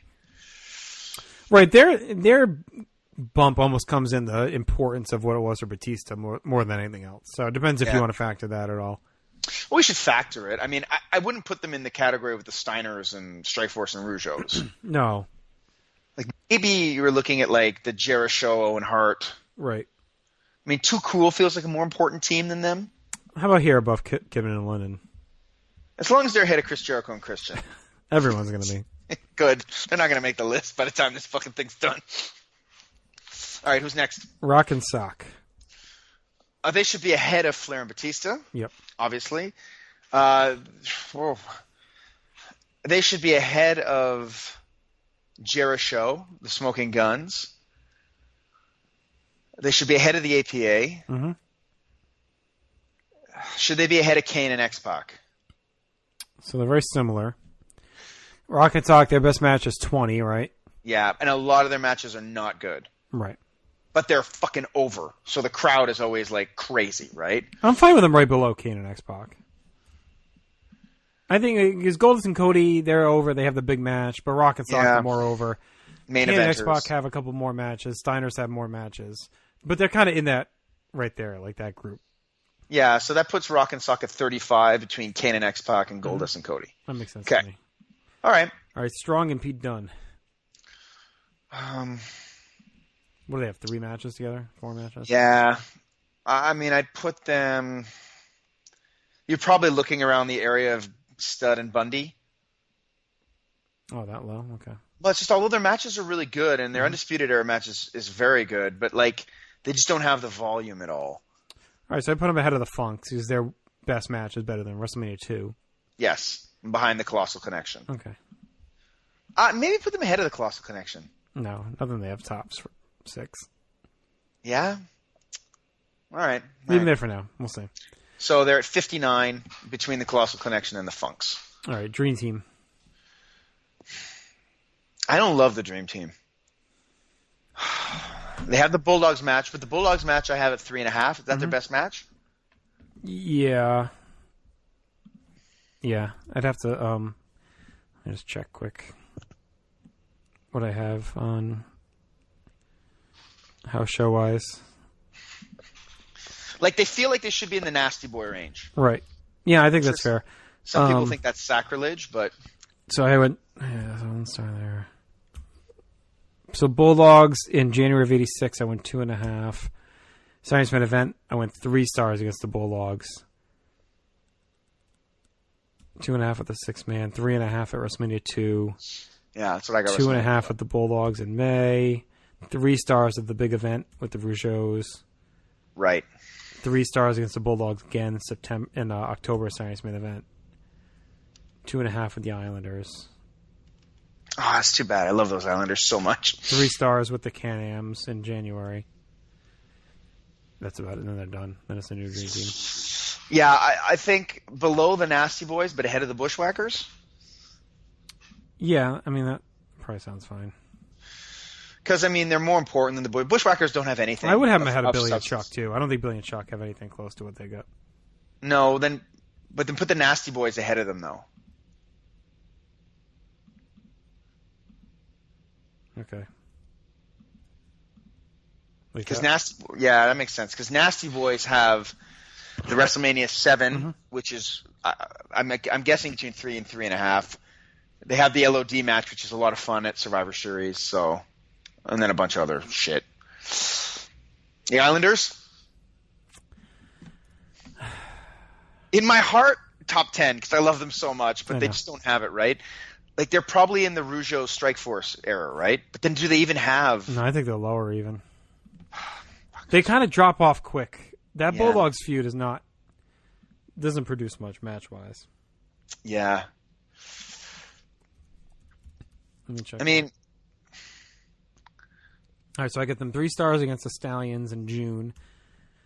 3.5 against Strikeforce in September. 3 stars against Strikeforce in October. 2 stars with the Bees. 2 stars at Royal Rumble 88. 2.5 with the Bulldogs. 1.5 with the Bees. 2.5 at 4. 3 stars with Heenan against Bulldogs and Coco. And 2.5 with the Moondogs. 2.5 with the Dream Team. 2 stars against Demolition. I mean, I'm not saying this to be funny. I think they should be ahead of Chris Jericho and Christian. Mm-hmm. But then I think also then the Nasty Boys, Dream Team, Billy and Chuck should be ahead of Chris Jericho and Christian. No, I don't think Billy and Chuck should. No? They had so much of substance, though. Where do you have the Islanders versus Flair and Batista? The Islanders versus Flair and Batista. I like the Islanders more, but I feel Flair and Batista are probably more important. Mm-hmm. And Flair and Batista at least have the 6-man at wrestling. And the handicap. Not even 6-man. We keep calling it 6-man. It's handicap wrestling. I think them right there, 47 after Flair Batista before Kidman in London. Yeah, but what about the Nasty Boys? Would you have the Islanders ahead of the Nasty Boys? Yeah, I think they had a little more consistency. Okay. But I could put the Nasty Boys right below them. Yeah, maybe. And then I put the Dream Team below the Nasty Boys. This is all just the work. I'm not trying to move Jericho and Christian off the list. Okay, and then every other team above that. No, all right. Well, Billy and Chuck. Hold on. Billy and Chuck versus Chris Jericho and Christian. I have Jericho and Christian there. So you think the Trish Lita stuff is more valuable than the whole wedding angle and what followed it? What followed it? They got squashed by 3-minute warning and did the hot lesbian action, and that was it. And Yeah, if anything, that should hurt it because that was awful after. Yeah, but the wedding thing was so good, and it was based off their characters. I know, but then it led to shit right after. Because then they do the thing, we're not gay, we're real straight. They grew the beards. That's funny. It's funny. Chris Jericho and Christian were funny. All right, let's move on. Real Americans. Okay, yeah. Real Americans feel like we're probably around the same area, right? Yeah. I mean, obviously ahead of Chris Jericho and Christian. Obviously. I like how Too Cool has somehow become our barometer. What do you think of the Real Americans versus like the APA? Similar. Similar. I mean, APA feel more important, but Real Americans probably way better in the ring. Right. So, what are we going to weigh there? How about Wyndham or Rotundo? I put the Real Americans ahead of them, but I'm not as up on the house show stuff around that era. How about the Guns? The Guns. Guns feel more important, but Real Americans had better matches. Guns were a team longer. Mm-hmm. All right, Too Cool. Here's the Too Cool barometer. Yeah, no, Too Cool should... I don't know. Yeah, Too Cool feel low to me a bit, but like maybe they should be below Too Cool. Ahead of Flair and Batista?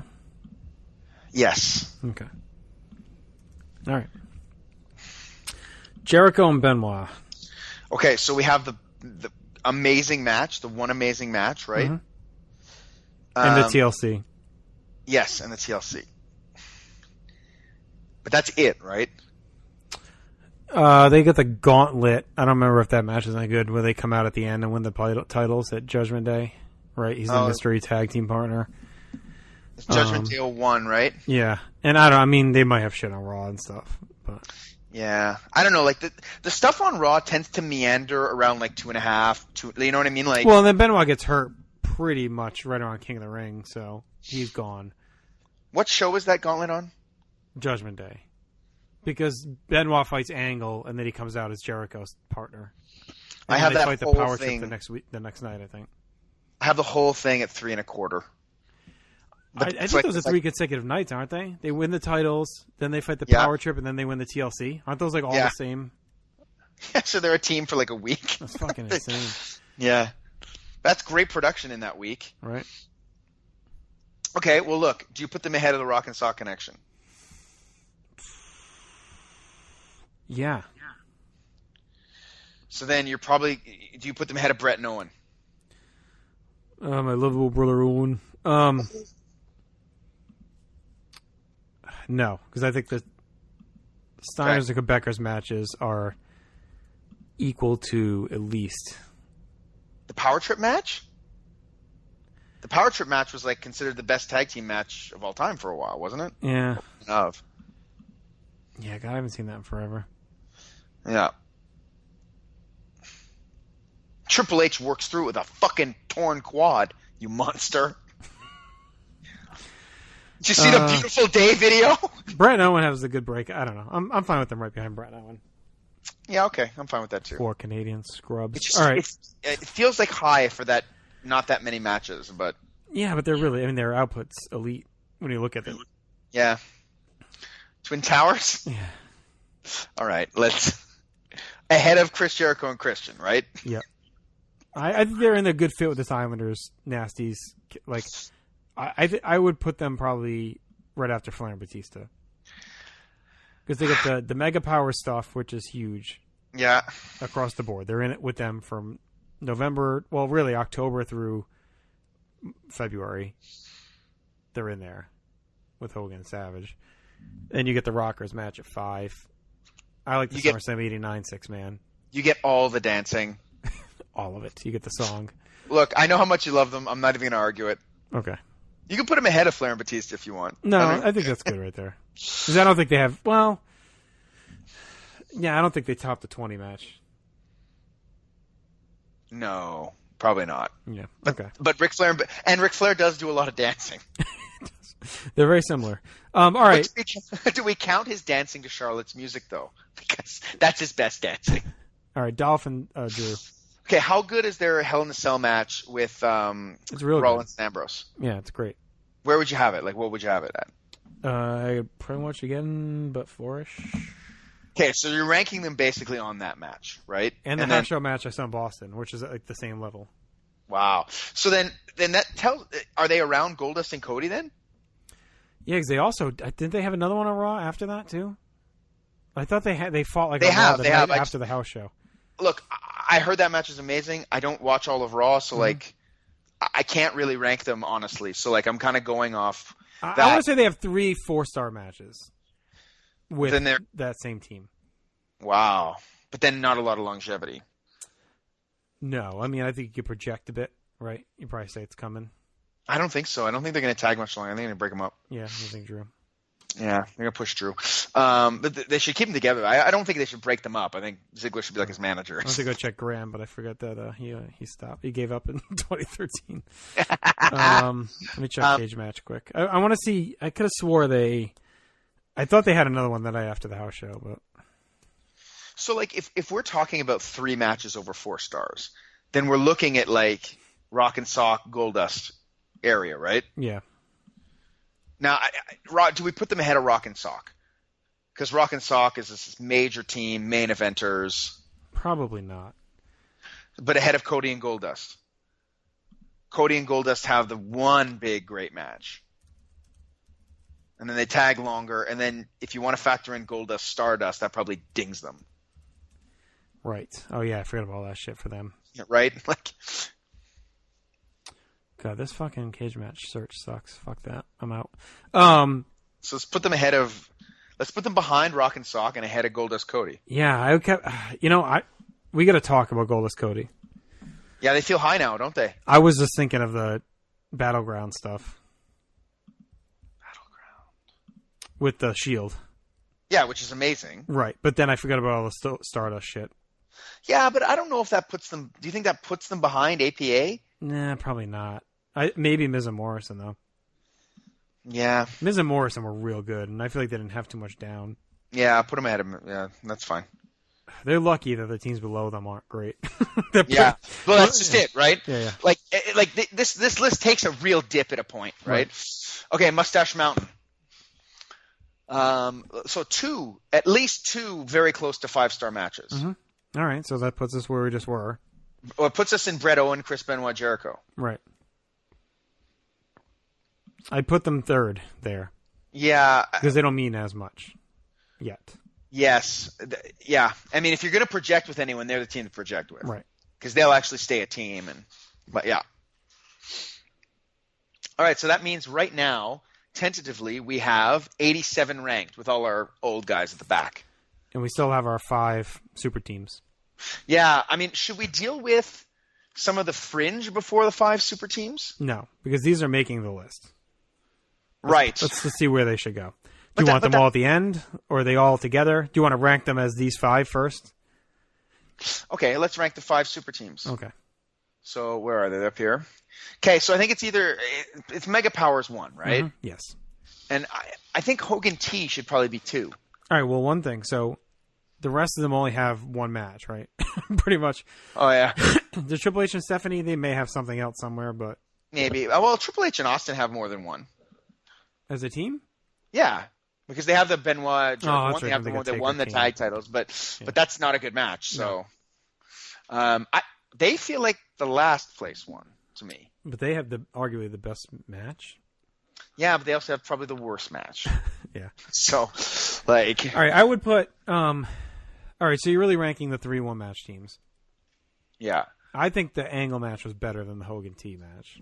I think the Angle match was better than the Hogan T match too, but I think Hogan T is way more important. Okay. Yeah, I can get with that. And then Kurt Rousey, then Triple H, Stephanie, then the Power. Yeah. Yeah. Now, that being said, I think like if we were to make this list in like 5 years and women's wrestling had exploded, right. I think then Kurt and Rousey probably passes them. Right. All right. Do you see these all being together, or do you see the Mega Powers being higher than the other 4 down the bottom? No, I think they're probably all together. Maybe the Mega Powers are a bit higher, but like, what's the argument for the Funks over the Mega Powers? There isn't one. Okay, so we start there. No. Colossal Connection. No, no, they're way ahead of them too. All right. I don't know about way. Your beloved Bushwhackers. They're ahead of them. Okay. They're ahead of Billy and Chuck. They're ahead of Luchas. They're ahead of Air Boom. They're ahead of Goldust Booker T. They're ahead of Chris. All right, let's Jericho. go to Owen and Yoko. They're ahead of them. Okay. Goldust and Cody. Rock and Sock is a good comparison. Yeah, they're ahead of Rock and Sock. Okay. Kane and X-Pac. Yes. All right. Let's go up to the next bunch then, the Brett and Owens. Mustache Mountain. The problem with this is you're comparing 2 completely different things, right? Like, that's this whole fucking project. well, how about Well, that's what I was arguing for. Well, how about this one as an easy one? Are they ahead of Legion of Doom? Yeah. Okay, so then they're ahead of all those teams, right? Yeah. Are they ahead of Team Hell No?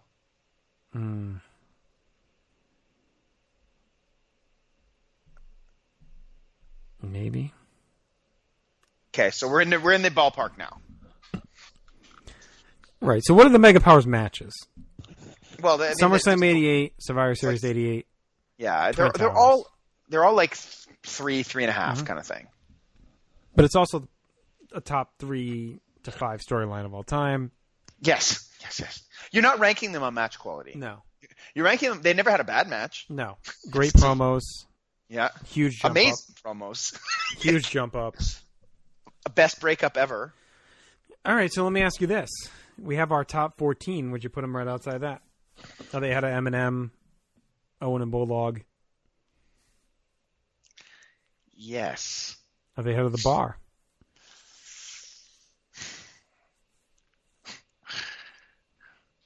Yes. Are they ahead of the Heart Foundation? No. Okay. 14th. Wow. That went a lot higher than I had anticipated. Yeah, but when you look at it, it's hard. I mean, your point of no bad matches and just the importance of that storyline. I mean, they built 2 WrestleManias around it. Yeah. Yeah. And the way they got together was awesome, too. Mm-hmm. Yeah. Okay. Heart Foundation feel like a real team. Right. Yeah. And then I think the rest are all together. Right. But you know what? I actually think they're kind of hard to... Like, the rest are all together. Where, though?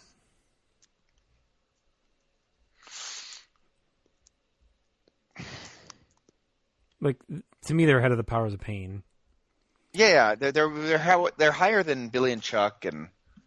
Well, I was gonna say, which team on here had Where do we hit the first match that's better than those? Well, match?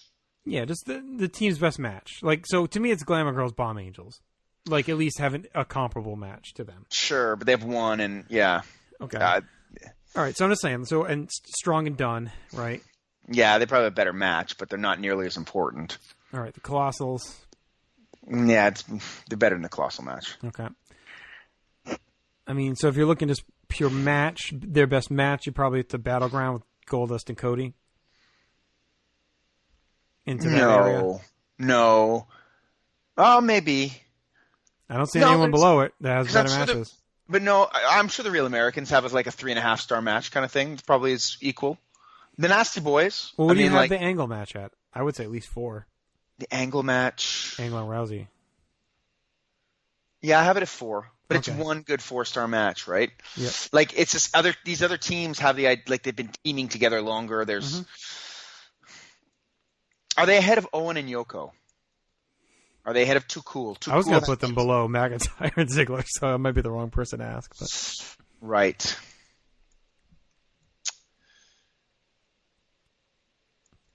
I'm fine putting them right below Too Cool. Yeah, okay. Let's do that. All of them? It puts them right around 50, and there will be teams that pass them. You want to put all 4 there? Yeah.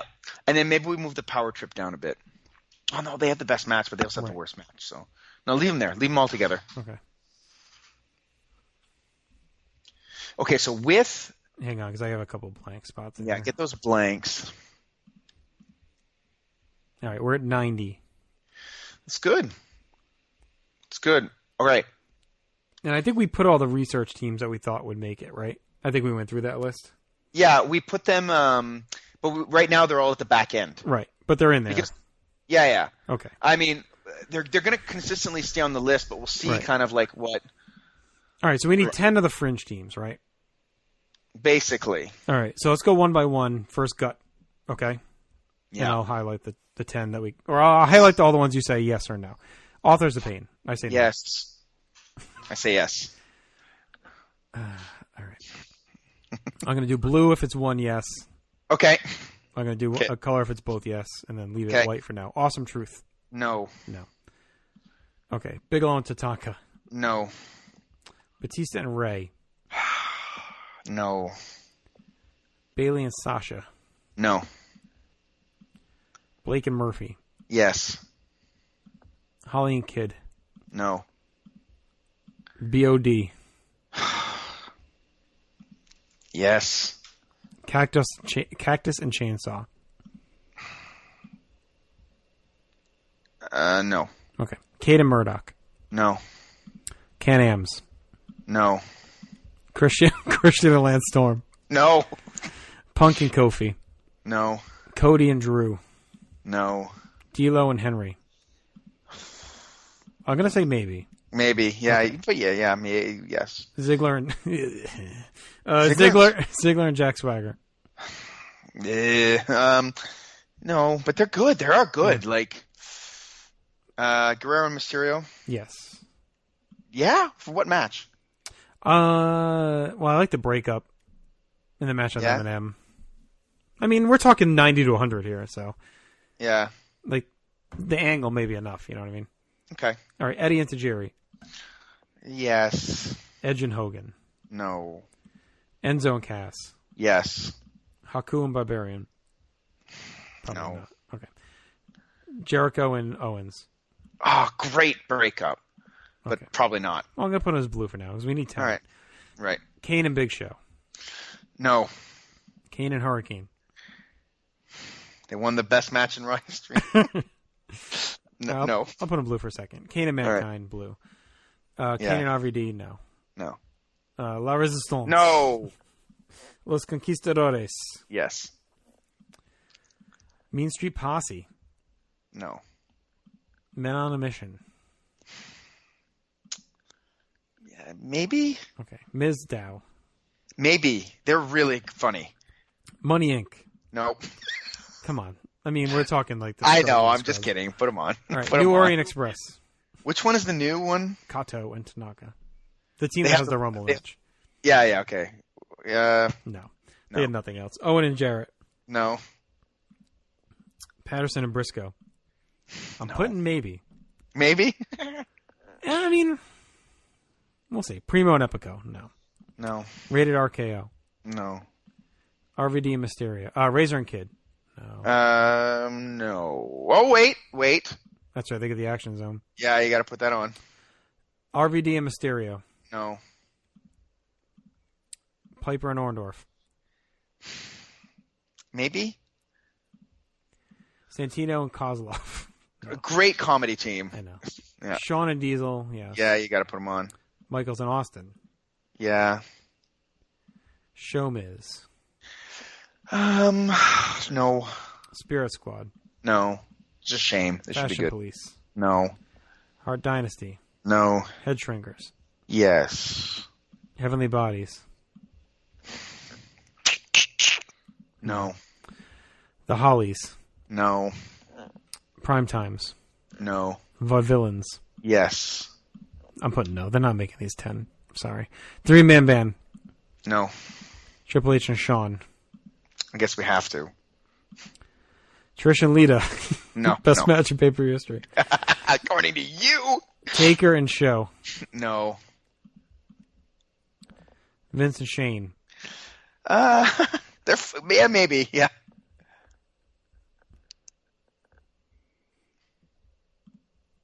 Bray Wyatt and Luke. No. I think they only have the Shield match at SummerSlam 15, which is good, but Edge and Foley. I think you have to for the Right. the one night stand match. And Dreamer Funk as well. Yeah. Austin and Taker, no. No. Balor and Joe, no. No. Now that we're there, Okay. All right, so we have way more than 10. I can't believe you discounted the Vaudevillains so easily. 1, 2, 3, 4, 5, 9, 10, 11, 12, 13, 14, 15, 16, 17, 18, 19, 20. Put the Vaudevillains on, because I know we're only going for 10, but some of these, if we look at them, might be higher than some of the teams we have. Okay. All right, so I think we got 24-ish or 25. Okay, that's all right. All right. I'm going to bring these over to the other page. I'm stumping for Patterson and Briscoe at 100. See, my 100 would be Glamorella, I think. Let's put them together. We have them higher. Yeah. Well, higher now, but they're not going to be. Some of these teams are going to pass them. Okay. All right. What do you want? All right, well, look. Okay, Blake and Murphy. Let's talk about Blake and Murphy. They have, for me, at least one 4-star match, which is, if I'm not mistaken... Oh, shit, hold on. Shit.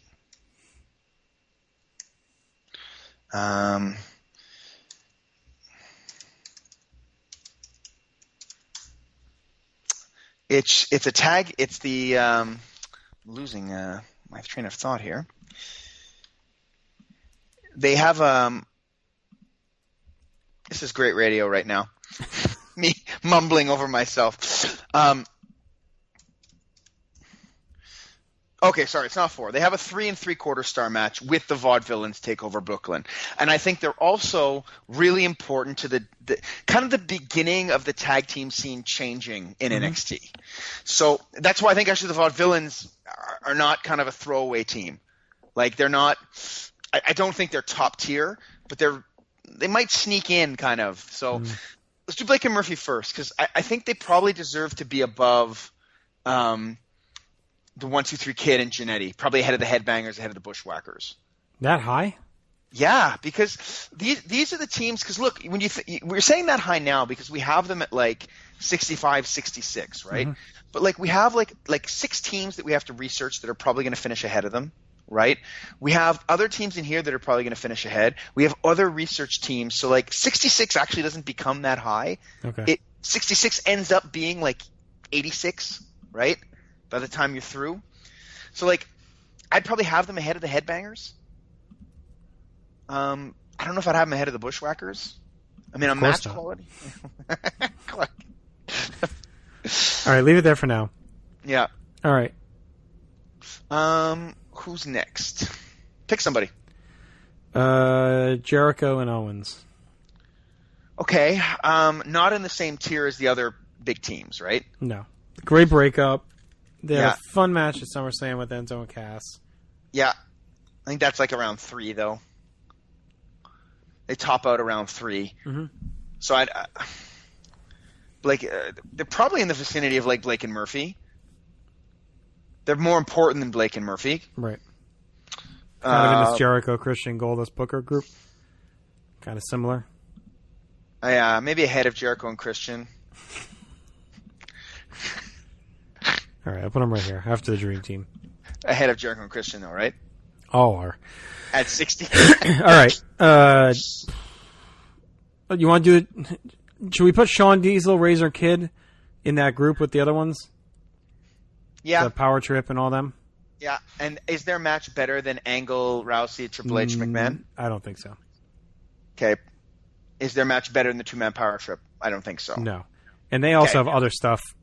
So to me, like the Power Trip bad stuff doesn't put them over. And I'd put Razor and Kid, I think, below, and Shawn and Diesel. Yes, Shawn Diesel should be ahead. Because Shawn Diesel also have the In Your House 3. But are you arguing that it should be below the two-man Power Trip? Yes. Why? Well, our whole case before is the two-man Power Trip had that other match that was bad, and I just think these other teams have a couple other shaky stuff too. Yeah, I guess. I wouldn't say it's as bad, but maybe the other stuff isn't as good. So okay, that's fine. Okay. So they kind of sneak in at like 53, 54. Right. All of them are in the middle. Yeah. Starting with 49, we got Hogan T, Angle Rousey, Triple H, Stephanie, Power Trip, Shawn Diesel, Razor Kid. It really is the Too Cool line. It like is. Too Cool is like the last real team. Yeah. And then everything else kind of starts falling into place. Right. Well, what do you think that? I feel like the Twin Towers and Nasty Boys are real teams too. You know.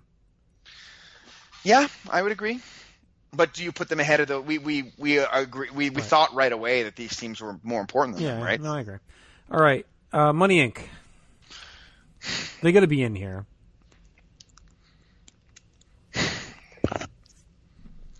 I mean, yeah. Fuck, I hate them. I just hate them. I mean, they got to be above Power and Glory. Why?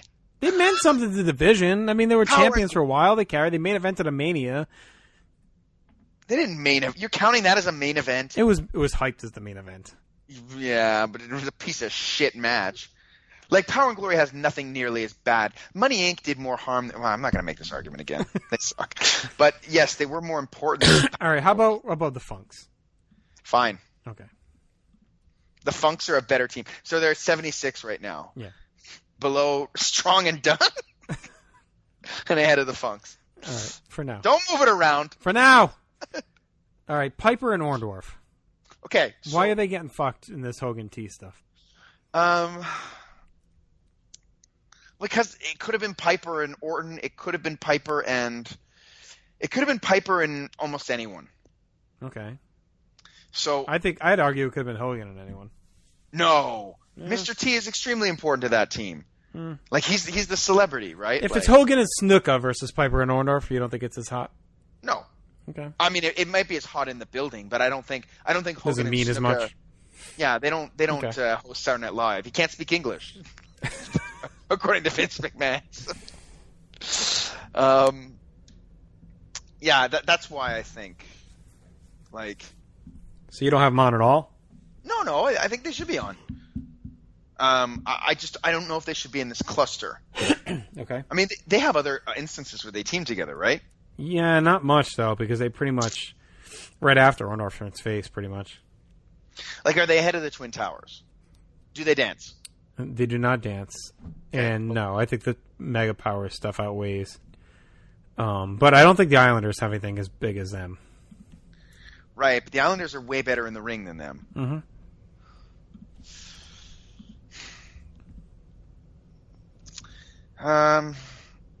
I mean, are they better than the Dream Team? No, probably not. I mean, I'd be fine if you want to put them down with like Jannetty and Kid. Yeah. Well, I think they're more important than Headbangers. Yep. So maybe put him below Blake and Murphy. Okay. Okay. Michaels and Austin. So they got the one match. Yep. So is that as good as those other one matches? What do you have that at with Bulldog and Owen? 4? I haven't watched in a long time. It's probably like at a 4. So you're looking at like one great match, and then not really teaming ever again. Right. So very similar to Triple H and Stephanie and Kurt and Rousey, right? Yep. And I'd put the Kurt and Rousey Triple H Stephanie match ahead of them. Mm-hmm. How about the Power Trip? No. Well, if they're the same as Triple H, Kurt and Stephanie, they should be ahead of the Power Trip. Okay. And to me, it feels like justice to have 2 Austin teams, but the one with Michaels ahead of the Triple H. All right. So according to this right now, we have 88 teams. Yeah. And you're not counting the old guys, right? Not yet. No, I took them out. Yeah, so those guys are going to push some of these teams out. Right. Okay, what's next? Head shrinkers. Okay, so their best matches is Steiner's, right? Yeah. So that's what, like 3.5? No, I wouldn't even go that high. No, eh? Okay, so... And they have great squashes. I mean, I don't think they're going to make it, but... Well, I mean, are they... Like, I'd put them below the women, the Glamours and the Jumping Bombs. That's me. You put them below Money Inc.? Below Power and Glory? Below the Young Stallions? I think the women should be above Money Inc. in these other teams. Put them there for now, sure. Okay. I have to look into their match more. Because we're looking at, like one match, really, right? Right. It's no. They had the one at MSG, which is really good, too, plus the Rumble and then Survivor Series. Okay, the Survivor Series actually isn't that good. I just watched it. Their part is, though. Yeah, their parts, but it's sloppy. It's really actually sloppy. I understand that, like, their difficulty level's way higher. The MSG match is great. Yeah. To me, it feels like the Head Shrinkers shouldn't be below the Islanders. Oh, I don't think that's true. Why? The Islanders, at least. I mean, I read you some of those. I don't know. Like, I don't think the Head Shrinkers have a great match. That Steiner's match is fine, and the rest to me is all squashes. But the Islanders don't have a great match either. Like, I think their best matches are better than the Steiners. I'm not as high in that 9 match. Maybe it's just me, but maybe. I don't know. They just feel way more important. I actually prefer Steiner's Beverly Brothers at Rumble to that.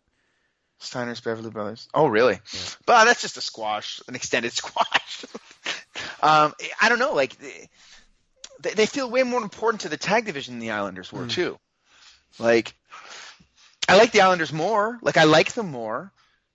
I'd rather watch the Islanders than the Head Shrinkers, but it just feels like the Head Shrinkers are just way more involved, and like they have that 6-man too, which is pretty good with Tatanka and. I'd put them here after the Dream Team, if you want. I mean, for now. Okay. So they're in that definitely ahead of Jerry KO. Yeah. Which might actually be too high, but we'll see. Okay. All right, Triple H and Shawn. They're a really weird team. Actually, hang on. Before you get to that, what do you have that Edge Foley match at? Because now should these teams be in that group? 1 4-star match, or whatever. Just watched. I have it. I think at like 4 3/4, but I'm gonna double check. 4 3/4, then yes, then they got to be up here with these teams. I'm gonna double check. Maybe 4.5 actually. 4.5. So you would have them after Hogan T. I guess. Yeah, I guess. If that's the metric we're using, I guess. I mean, this clump is all one great match, right? This is it. Yeah, and power teams. Right. Just Dreamer and Funk doesn't feel like a power team, but it's funny that Funk is ahead on the list with Dreamer than with his goddamn brother. All right, how about Vince and Shane then? Okay, well they don't really have a great match. No, they have just Cell, they have God, and they have King of the Ring 99, right? Yeah, and then all the Lashley stuff. They're fucking funny. Mm-hmm. They're so good as a team, and their promos. Well, we can put them at the bottom. You want to put them down here, like around 99 or something for now? They're just gonna get pushed out at 99, but yeah. Right, I mean, right there. We can work around them. Yeah. I put Patterson and Briscoe there too. Yeah, these three are together. Glamarella. All right, I'm fine taking off D'Lo and Henry. You good with that? Yeah. Okay. I am fine taking off Eddie and Tajiri. Okay. I said yes to them because I thought you would like them. I am fine taking off Eddie and Ray, now that I'm seeing where we're at. Okay. I am fine taking out Men on a Mission. Yep. I am fine taking out the Vaudevillains. Vaudevillains. All right, leave them. Whatever. Yeah. Kane and Hurricane can go. Yeah, they can go. Even though they have the best match in history. All right. I think Kane and Mankind can go too. Yep. Okay. All right, so hang on. Let me shrink this down. All right, so we have 91 and then the three at the bottom. So we got 94 teams on our list. And we have...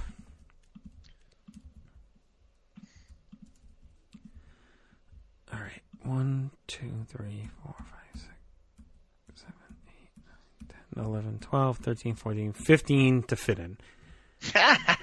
With 6 spots. And you put Los Conquistadores on the list, right? Yep.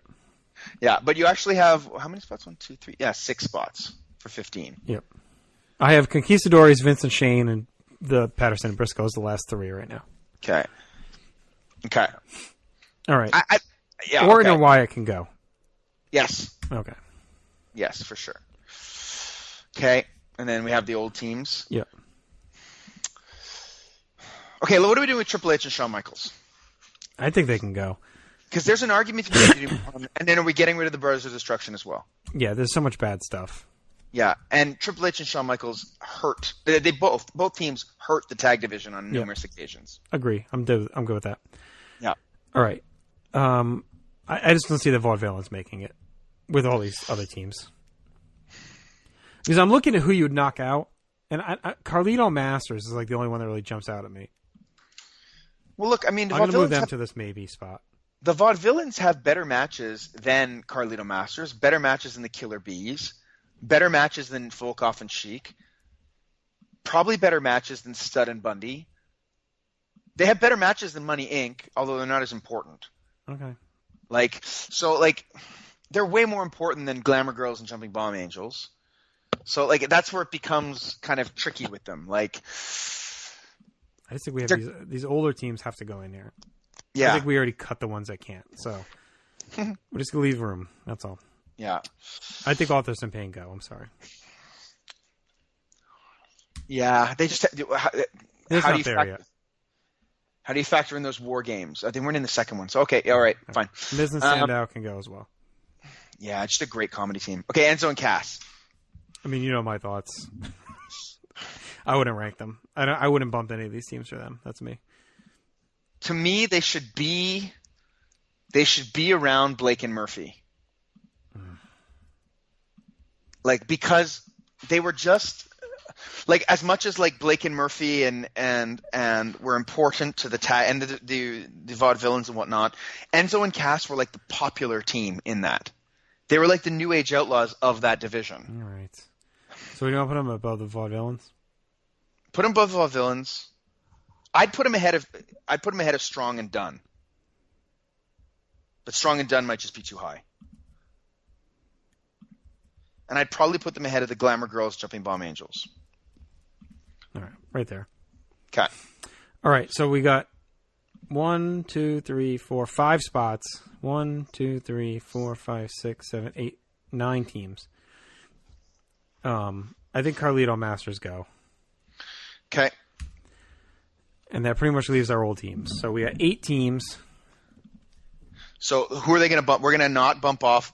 I'd like to keep Glamarella as so we're not. So look at the next 8. 1, 2, 3, 4, 5, 6, 7, 8. So then the next 8 to go will be Roderick Strong and Dunn, Vaudevillains, Funk and Funk, Stud and Bundy, Volkov Sheik, Killer Bees, Lay Cool, Powers of Pain. What do you think of taking out Strong and Dunn? I'm fine with that. Okay. But they'd go out anyway with these 8 teams. Right. They're gone. Yeah. Now, I'm not saying we take out these 8 teams because maybe we'll look at these teams and we won't like them more than these teams. It's very possible. I mean, I think based on name value and everything else, they belong in. All right, so we need to get rid of 2 more somewhere. Well, to me, Lake Cool and Powers of Pain.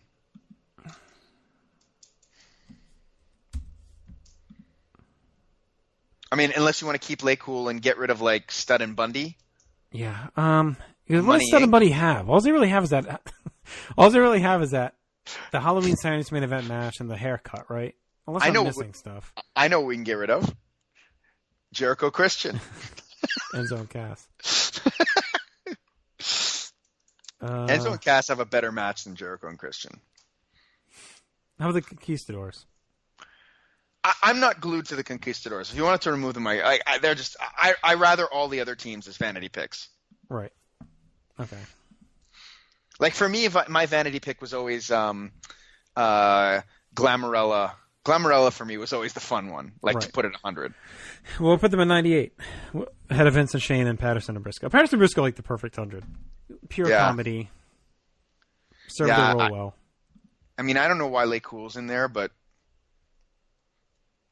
you just want to please Stacy. No, I like them. I liked them anyway. Now, are there any teams in our research that we need to look at seriously? No, I think we have them. We went through them. These right here, the 8, were the ones and then like the Samoans and a couple others, I think, that are in the list. Okay. Right. Okay, so then it's just a question of where these teams go. Yeah. All right, just on a gut, you want to rank these 8? No, because there's some I know nothing, so I really have to go and look. All right, just name value. Rank the 8. Okay, they're all from 89 to 96. I mean, within each other. Oh, within each other. Stack rank these 8. Well, Guri and Martel seems like it'd be number 1. Mm-hmm. Tanaka. Yeah. Valiance. Yeah. Murdoch and Adonis. Yeah, then the Kangaroos. Maybe. Yeah. Blackjacks. Yep. And then Atlas, and then Santana Putski. Okay. So then we just got to figure out where they go. Yeah. And how much further down we move Jericho Christian. All right, I'm going to read what we got, okay? And then this is the qualifier that we have these 8 teams toward the back that are going to move. Okay, you read the odds, I'll read the evens. Okay. Team effort. Hardy Boys. The New Day. Usos. The Shield. I'm not going to keep doing the voice. Demolition. The Revival. New Age Outlaws. Undisputed Era. The Rockers. Edge and Christian at 10. The Denver Boys. Johnny Gargano and Tommaso Ciampa at 12. Our Foundation. The Mega Power. No one's going to be able to follow this. All right, let's go. Bar. Eminem at 16. Owen and Bulldog. American Alpha. Benoit and Angle. Edge and Rey Mysterio at 20. Brainbusters. British Bulldogs. Los Guerreros. Team Hell No. Quebecers at 25. Legion of Doom. Harper and Rowan. Brett and Owen. Rhymes. Jericho and Benoit. Mustache Mountain at 30. World's Greatest. Tyson Kidd and Cesaro. London and Kendrick. The Fabulous Rougeau Brothers. Strike Force. The Steiner Brothers. Kane and X-Pac. The Rock and Sock Connection. Drew and Dolph. Miz and Morrison at 40. Goldust and Cody. The APA. Samoans. Barry Windham and Mike Rotundo. Smoking Guns. Jericho. Owen and Yoko. Too Cool. Hogan and T. Edge and Foley at 50. Tommy and Terry. The Bunch. Kurt and Rhonda. Triple H and Steph. Shawn Michaels and Steve Austin. 2-man Power Trip. Shawn Michaels and Diesel. Razor and Kid. The Real Americans. Flair and Batista. Vanity Pick Twin Towers at 60. The Islanders. Kidman in London. Nasty Boys. The Dream Team. Head Shrinkers. Jericho. Jericho and Christian. Goldust and Booker T. Air Boom. Dragons at 70.